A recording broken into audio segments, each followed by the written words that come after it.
Hello everybody in YouTube land and welcome! I am here to announce the announcement article has been released for Children of Blood, the new small campaign expansion for Arkham Horror the card game coming out this summer. I'm excited to dive in and see what this is all about. This is my first time reading the article. It looks like this is $45 US for the cost. So what is that in Canadian? What is that in Canadian? That is 62. The dollar is bad right now. I know that much is true. The Canadian dollar is bad, not the American dollar. So that's a pretty it's a pretty big cost, but it is about $20 less than our regular, like the full expansion. So I'm also curious to see card counts because I think that's the biggest metric for how these things are costed. All right, let's read this, give our thoughts as we usually do. The sun sets on the city of Arkham. Citizens hurry home in the growing twilight, eager to find safety behind locked doors. Arkham has always played host to strange occurrences, but this time something is different. Detectives respond to reports of disturbances, finding spilled blood and torn clothes, but no sign of any culprit or victims. As the reports and cases pile up with each passing week, one thing is abundantly clear. Something is stalking the streets at night. Something dangerous. Fantasy Flight Games is excited to announce Children of Blood, a new expansion for Arkham Horror the card game. In this small expansion, 1 to 4 investigators tackle a chilling mystery that unfolds across 3 scenarios. Track monsters through the streets of Arkham, plumb the depths of the caverns below for clues, and crash a swanky party on the north side as you confront the culprit behind it all. With scenarios that can transform based on your chosen difficulty and a new chaos token, that slowly turns the investigators into monsters themselves, this campaign invites you to challenge it again and again. Are you up to the task? No, I am not. That sounds too scary. I think I'm going to pass on this one. Oh, a bloody ritual dagger.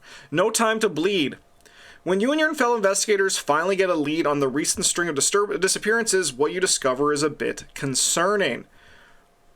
A worried Arkham citizen named Christopher Stern spins a tale of his wife Julia's disturbing transformation. He claims to have found her in the alley behind her home, greedily feasting upon their neighbor's fresh corpse. When Christopher called out to her, she darted away with inhuman swiftness, and when he returned to the alley, the body was gone, leaving nothing but unanswered questions and a pool of blood. Hey, Monopoly, thank you so much for the sub. Much appreciated. Now, you and your allies must track down Julia as she stalks the streets of Arkham's waterfront district, desperately trying to find her and stop her before anyone else suffers a bloody end. The blood token. I like the look of it. You'll find that blood is a central theme in this expansion, which only makes sense given its name.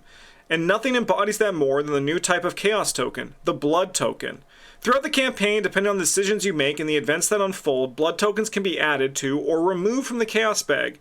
When a blood token is drawn during a test, it applies -1 to the test result, and then you must draw an additional token, which could be another blood token causing the sequence to repeat. The more blood tokens are in the bag, the more chance you have of drawing multiple tokens at once, but the dangers run just deeper than that. So on its surface, it's just a -1 that cascades into another token, so kind of like a frost token, but without the added, at least at this point, the auto-fail if you draw 2 of them. You see, if you fail a skill test in which you drew 1 or more blood tokens, then one of those blood tokens is sealed on your investigator to a maximum of 3. Interesting. The more blood tokens sealed on your investigator, the more dangerous several encounter cards will become. For example, the Treachery's Torturous Transformation and Grisly Compulsion both have effects that scale to the number of blood tokens sealed on your investigator, while enemies like the Child of Blood and the Blood-Crazed Mongrel both target the person with the most sealed blood tokens. Alright, let's look at these cards. Great art. Torturous Transformation. If there are no blood tokens sealed on your investigator, lose 2 resources. If there are 1... Okay, so there is a downside for no blood tokens. If 1 or 2 blood tokens sealed on your investigators, take 1 damage and 1 horror. 3 blood tokens on your investigator, take 1 damage and 1 horror, and discard 1 card at random from your hand. Okay, so it does get worse. We have Grisly Compulsion. Test Brain 2. This test gets +1 difficulty for each blood token sealed on your investigator. If you fail, deal 2 damage to an investigator or ally asset or your location. Interesting. So this could become up to a Brain 5 test if things are going really bad. Child of Blood. Brawr. Hunter Prey, most sealed blood tokens. All right, 3, 2, 3. Pretty standard. The Blood Crazed Mongrel. Oh my god! Now that's going to be great for thumbnail art. Hunter Prey, most sealed blood tokens. Both these enemies are actually pretty simple. They're pretty basic enemies. From different sets. One's from the Claw set, where there are 5. One's from the Wolf or the Dog set, where there's 3. Having even a single blood token so you could make you susceptible to Blighted Blood, while the Grisly Feeding Grounds treachery treats every blood token in the bag as another autofail token. Blighted Blood. If one or more blood tokens are still in your investigator, put Blighted Blood into play in your threat area. Otherwise, search the Chaos Bag. I was going to say, there's going to be an effect that forces blood tokens to be sealed on your investigator. Likewise, I imagine there's going to be ways to remove them. If one or more blood tokens is in your investigator, put Blighted Blood in your threat area. Otherwise, search the Chaos Bag for a blood token and seal on your investigator and discard this card. You get -1 book and -1 insanity. This is a nice, another also standard encounter card kind of design. The real effect on this encounter card is that it's a blood enabler, which I think is nice to have. Because if you're a beast like me, you just don't fail tests. Alright, Feeding Grounds. Oh god, that's great art. Revelation, test brain 3. If you reveal a blood token during this test, you automatically fail. Do not reveal additional tokens. If you fail, take 2 horror. Okay. Nice. Pretty good. Pretty standard stuff. I like it, though. It's all nice and clean. Alright. That's Skids O'Toole looking at his mom's hospital debts. From Dusk to Dawn. There are a handful of ways that blood tokens can affect a scenario, but what about the scenarios themselves? We mentioned earlier that Children of Blood can transform depending on the chosen difficulty, and we meant it. So, for example, the campaign's first scenario, River of Blood, is 2 versions of each location card, a Dawn version and a Dusk version. If you chose to play on easier standard, use the Dawn version of each location. Whereas if you choose to play hard or expert, you'll use the more challenging Dusk versions instead. Sometimes these different versions can have completely different effects, such as Water Street having a helpful effect at dawn but a hindering effect at dusk. Other times the different versions may have the same effect but different costs, as is the case with the dawn version of the back alley versus its dusk version. Okay, so let's check these out. 2 Shroud, 2 player clues. You go looking for help. Search the top 9 cards of your deck for an ally asset into your hand, shuffle your deck. That is nice and standard and easy. And then after the last clue is discovered from this location, place 1 Doom on the current agenda. That is notably much harder. Okay.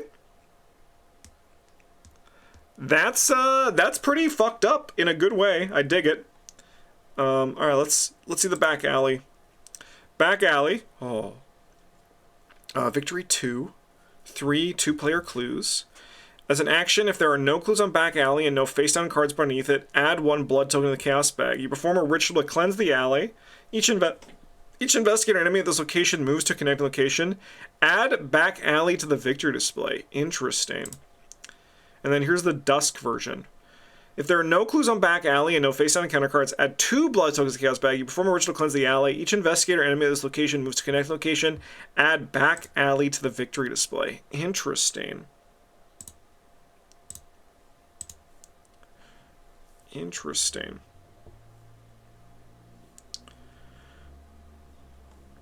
The difficulty scaling goes beyond just location cards. The boss of the scenario, Julia Stern, has 3 different versions depending on what difficulty you're playing. 1 for easy, 1 for standard, and 1 for hard or expert. Even the encounter deck itself can change, with entire encounter sets being added or replaced at higher difficulties, or even at different player counts. Wow, okay.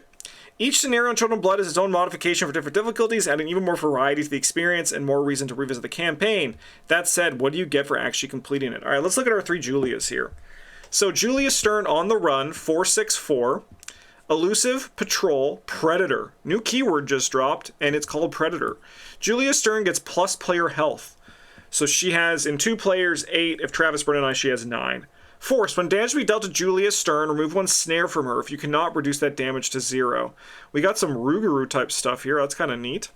Stalking the streets. 4/8/4, elusive, patrol, retaliate. Julia Stern gets plus player health, so 10 in 2-player, 11 if Travis Byrne and I are playing. Same thing, when damage will be dealt to her, remove 1 snare if you cannot reduce that damage. So she gains retaliate, which is kind of neat.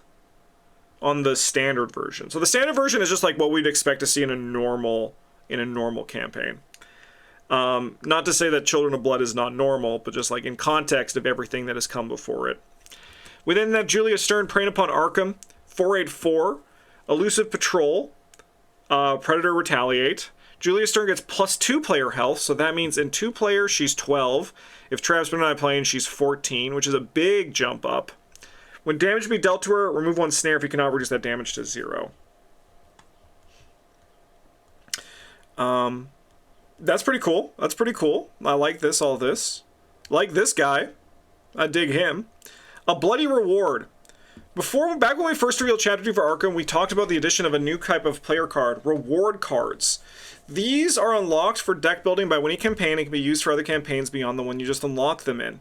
For Children of Blood, the reward card is Chosen of Zubora Morte. Alright.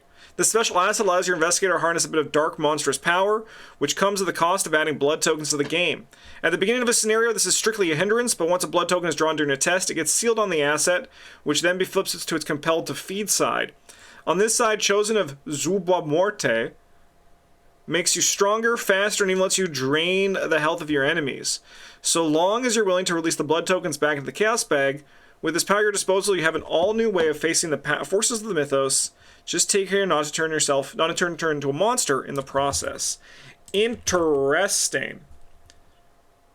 Alright, so I searched this word, and I saw one of those spinning fairies. But I was just trying to find, like, if there was, like, some sort of,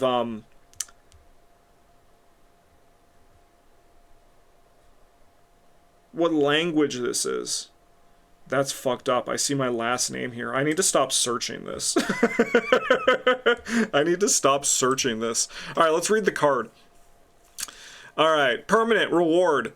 Chosen of Zuebra Murte begins the game fighting the hunger side face up. When the game begins, add 5 blood tokens to the Chaos Bag for the duration of the game. Each investigator treats each blood token revealed during a skill test as -1. Reveal another token. After this resolves, flip the Chosen of Zuebra Murte asset, compelled to feed side, face up, and seal this token on it. Permanent reward, you get +1 fist and +1 foot. Each investigator treats its blood token revealed during this test as -1, reveal another token. After the test resolves, seal this token on the Chosen of Zuebra Zeddy asset. As a lightning bolt, exhaust this card and release 1 blood token sealed on it. Deal 1 damage to a location and heal 1 damage. If there are no tokens here, seal this card. Flip this card. Okay, there we go. It's Romanian for Flying Death or Wings of Death. Alright, that's really... How do you pronounce it? Can I get like a dummy's pronunciation guide?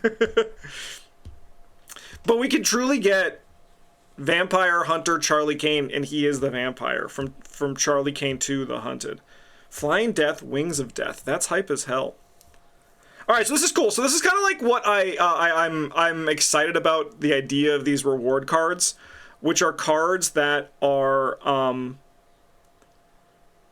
Zabura Morte. Okay, Zabura Morte. Thank you for that. I appreciate that.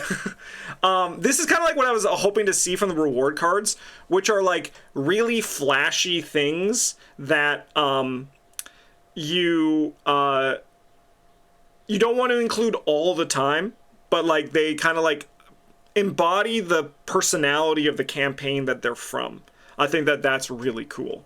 And also designs that are a little bit more complicated and I want to say like obtuse, like in a complimentary way, but like they're not like obvious, right? This kind of thing. But I think it's a cool card. I dig it. Oh no, it's done. Frenzied Hunger. Between some people disappearing and others turning into blood-crazed monsters, the investigators certainly have their work cut out for them. Get to the bottom of the mystery and save Arkham's waterfront district when the Children of Blood small campaign expansion of stores arrives in August. Which feels like a long time away, but when you are in your mid-30s and older, time just fucking flies. And it's going to be August before we know it. Okay, there's some cool stuff that we can kind of poke at here. I was kind of shocked they didn't discuss Predator. Nah, I'm not shocked at all. It's, so, the Fantasy Flight and the Arkham design team, they love to give us things to talk about, right? They love to give us, like, little things to, like, try to like to kind of like make discussion for, right? And Predator is a perfect thing for them not to talk about right now, but it gives like the community some conversation. They could be like, what the hell do you think Predator is? And people can start making guesses. And I think that that's like a very good way to keep the discussion about the game going for that kind of thing. So to me, it makes sense that they didn't actually mention anything. There's a dog barking, and I hope it's Did they say why the real price is different here since it differs from the shop? I assume it's just like some sort of error and one of the prices is right and one of them is wrong. Right? So this is probably the right price because this is on the actual website here. And this is the one there. I'm sure it's just some benign reason, right? But yeah, no, her retaliate and elusive is pretty rough on the hard expert difficulty, and like this is the kind of stuff that I really vibe with on the hard expert. Kind of the difficulty scaling that we have here, especially effects like this, where the location actually just kind of becomes a little bit of like a nightmare to deal with, right? Like obviously you can time it to work with the doom thresholds, but if like if the scenario has bigger doom thresholds, it's going to be harder to actually make that work. Which is pretty. I'm curious to see it in action. The other thing that I really hope with the hard expert is that the token bags. The token bag is not as bad as it is right now for how the difference between standard, hard, and expert is.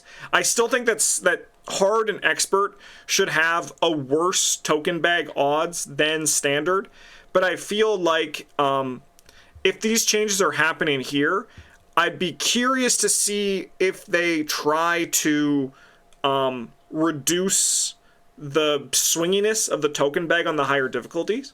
Because I think that, one, it would be fun to see how much that impacts hard expert play in addition to this, right? And I'd be curious to see if, exploring the mechanic, right? Because we already see them kind of exploring the idea of what difficulty is here, and I'm curious to see if they explore it in that space as well. I think the storyline sounds cool. I think these blood tokens sound neat. I think that these... So that's even the cool thing about this is like this enemy is definitely like an easy standard enemy, right? Like this enemy is going to be different in like because they said that like even the encounter sets can change, right? I could see that this enemy is not being there in the hard expert because like this enemy is pretty simple, right? Just 3/2/3. No, it's a vanilla creature otherwise. Like yeah, it has hunter, but most things have hunter these days, right? So I'd be curious to see. My hunch is that this is one of the easy ones because of that. But yeah, I think the blood tokens are cool. I think that the blighted blood gives me a lot of like hope for the mechanic as well. I think this is a very important card for the blood mechanic, which I think is really cool. I'm curious to see how many blood tokens there are in the bag. What the maximum can be. Because if it's maximum 3 per player, are there going to be 12 tokens? Or are there going to be are there going to only be 8 like the ones that we've seen before, or 10 like Bless Curse? And I'm very curious to see how that is. I think this is all kind of stuff that's going to be fun to kind of talk about and hypothesize about, which I think is going to be very neat. What do you think Predator is? I have no idea.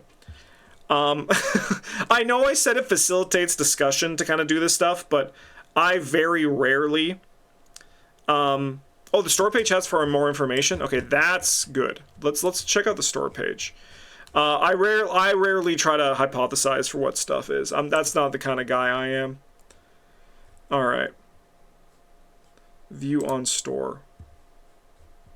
Oh, we got the back of the box. Oh, baby. New small campaign, 3 scenarios, disturbances, blood token, variants, a new campaign. Okay. Yeah, this is what we get up for, the back of the box. Welcome to... Alright, so there are 178 scenario cards. 12 chaos tokens. The divider cards are continuing. Interesting. And 1 campaign guide. Yeah, I think you're right, Astute. It's not to expect that every player gets 3, but players don't get more than 3. Interesting. I love the art's looking very bloody. All right. I want to look at the back of like Drowned City. Can I just open up another shop here? Let's look up Drowned City because I'm very curious about this. Drowned City campaign expansion. All right, so this is 74. This is 47. So it's like $27 cheaper, which is pretty good. Now let's look at. I'm very curious about the card counts. So this one has 350 cards, and this one has 178 cards. Half of 350, about half the cards. So about half is 125. So it's like 60% of the cards, right? Let's get out our calculators app, everybody. Let's get out our calculator app. So it was what? 178. Half is 175. Can I not do math? I can't do math. That's what I just learned today. Yeah, so it's 50, yeah, 50%. Yeah, no, that's what I learned. Today I learned that I can't do math. I was doing, all right, so yeah, it's about, but not half the cost. Which is, some people are gonna be upset about. I'm gonna talk about that. Drowned City has above average scenario cards. All right, let's look at Feast of Hemlock Vale then. Let's compare them all. The math on stream curse sticks again. It's always how it works. Never do math on stream. Oh, it's gone. Sorry, Feast of Hemlock's dead. We actually can't talk about it. All right, let's look up the core. Let's look at the core, because I'm just curious about all this stuff.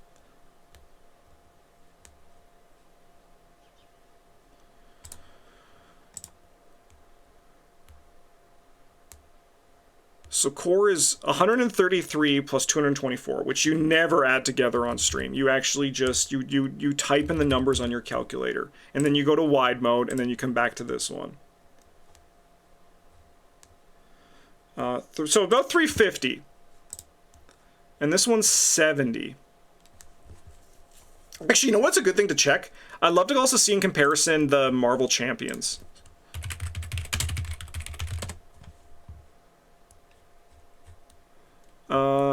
Where's one of your big box expansions? There's got to be one, right? They can't just be selling sleeves for Marvel Champions, right? Yeah, so I think that here we go, Civil War. I think that cards are the easiest thing to kind of put into the context of what the weight, because like, so board game manufacturing, as I'm not talking completely out of my ass here, right? Because I've done some pricing out of my own board games that I'm designing and try to figure out like what the cost would be to print them. And the reality is that the more cards you have, the more the game costs to print, right? Because you have to print those cards, the weight of the box can add to the shipping costs. That's how things work, right? Then you also put in the context of the box, and every other component in the box as well also adds into the cost, right? So I'm doing this not to argue that Children of Blood is, it should be this cost for this reason. I'm doing this because I am kind of following through with my own interest on where the weight of the box is compared to the cost of the box, to kind of just see like where if it's all kind of standard. Because the reality is in the board game industry, there's like set costs that are designed by the weight of the box and what is in the box. Like that's just how it is, and the board game industry as a whole is pretty competitive in regards to these prices because of just, it's just how the industry is, right? So I'm very curious about this one because this is actually the same cost. $48 US. So this one is 274 cards. And this one is 178. So a big difference there. That's very interesting to me. Interesting. This one doesn't have any other components. Like, this one is just cards in the box. So I'm curious to see how much the blood tokens work with this. Very interesting. 274. And how much did Drowned City have again? Man, there's so much to learn here.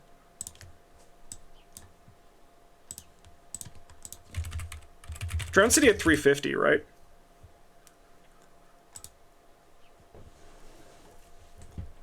Yeah, 350. 350 cards. And then the 15 blood tokens and the Cthulhu board. Interesting. Interesting. So what I'm learning is that the Marvel Champions ones are actually kind of a steal of a deal. Yeah, because there's also the books that come with it. Yeah, there's also, like, the books, right? Like, those are going to add to the printing cost, right? But yeah, no, that does make sense, because, like, there's all these other components that come with it, because this is just cards and then a little booklet that's just, like, the classic, like, stapled booklet, right?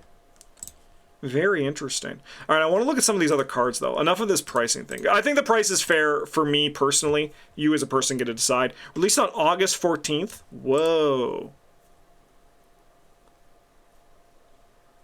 An official day. And they've actually hit these for the last one. So that means I can probably pre-order this today, huh? Let's go to 401 Games.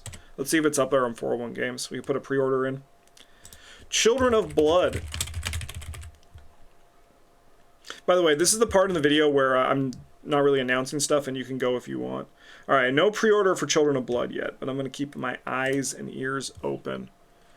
Okay, let's look at these cards. All right, we have Julius Stern. We have Detective Reynolds, in over his head. The Fang of, scroll up for pronunciation. Zabura Morte. +3 fists for this attack. Waterfront Civilian, Aloof, Doomed. Spawn any empty Arkham location. Interesting that this is the civilian instead of the bystander. Very interesting to see. Curious to see the difference between those. Burning Daylight. Yeah, sucks to be Vampire Farmhand. Interesting. Okay. That's a box. That's a box. That's the campaign guide. Oh, West Warehouse Knight. Looks like it's a different border for this. Ah, Blood Moon. This is going to be you must either put a blood token in the Chaos Bag or you must either add a blood token in the Chaos Bag or take 2 horror. That's pretty spooky. So we know this is the easier one. The Dawn is on this side. After you fail a fight or evade in the test this location, test foot 2. If you fail, take 1 damage or disengage from each enemy and move to the unvisited isle. Baby, we're going to the unvisited isle again? I love exploring Arkham. Guys, am I crazy? Guys, am I crazy? This is a thinner campaign guide, right? This campaign guide is thinner than the usuals. Right? Like, this is a thin campaign guide.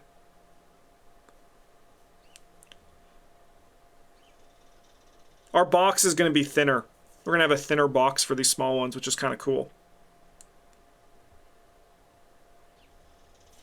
Yeah, that campaign guide do be thinner. Names the scenario, River of Blood, New Horizons, Blood Money. Oh, this is kind of neat that they actually have like a box to put the XP in. I like that.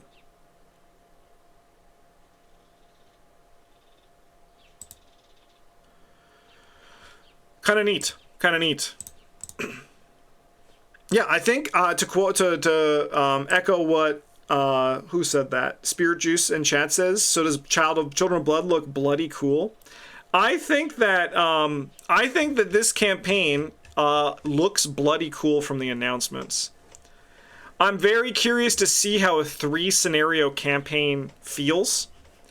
And I think that this is going to be a cool kind of vibe for it. So the thing I'm very curious about, right? Like let's just take, for example, Dunwich Legacy, right? Travis, Britt, and I could probably finish Dunwich Legacy in like 30 to 45 minutes a scenario, right?